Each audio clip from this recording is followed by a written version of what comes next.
Bonsoir, les informations brèves pour ce mardi 1er mars. Le projet d'ouverture d'un tunnel d'accès à toutes les marées à Ons-la-Mouche est à présent terminé. Le ministre des Pêches, Jean-François Ferrari, accompagné du directeur général et du directeur général adjoint de SFE et des représentants du district, a visité le projet aujourd'hui. La seconde phase du projet débutera bientôt par déblayage du sable à utiliser pour d'autres projets dans les districts.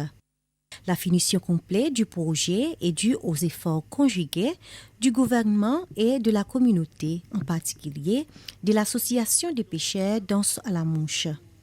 La phase suivante de ces projets consistera à débarrasser le site des piles de matériaux et débris d'extrait. Les coraux seront distribués aux districts d'Ans-Poilo et Bilazar ainsi qu'aux départements gouvernementaux pour des projets environnementaux et routiers. L'ouverture du canal a eu lieu dans environ un mois sous la totale supervision de l'autorité de la pêche des Seychelles. Les déblayages supplémentaires a coûté 200 000 roupies.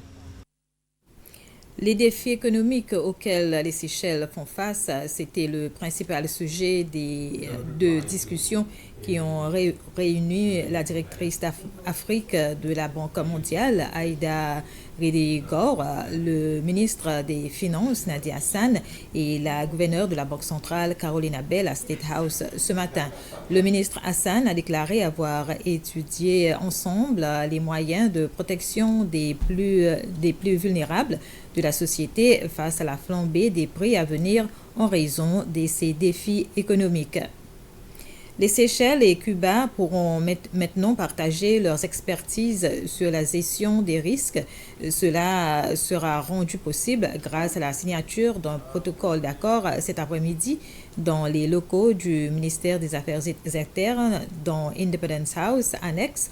C'est le ministre des Affaires externes, Errol Fonseca, qui a signé le document en présence du directeur général de la division de la gestion des désastres et des risques, Robert Ernesta.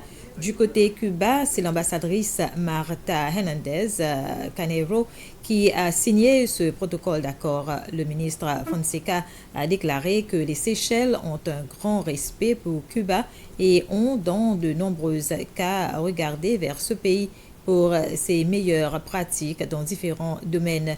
De son côté, l'ambassadrice cubaine a déclaré exister beaucoup d'autres domaines de coopération mutuelle dans l'avenir.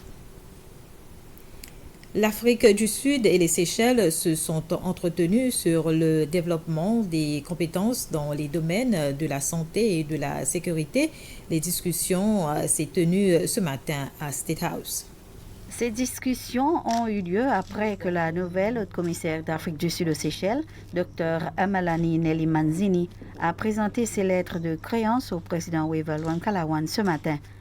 La diplomate a déclaré que le renforcement des compétences concernera la formation des médecins et infirmiers. Le président et la diplomate sud-africaine ont aussi discuté sur les moyens de conjuguer leurs efforts dans la lutte contre le trafic de drogue. Dr Manzini a par ailleurs été reçue par le vice-président Ahmed Afif. Elle rendra visite également à plusieurs ministres avant son départ prévu pour demain.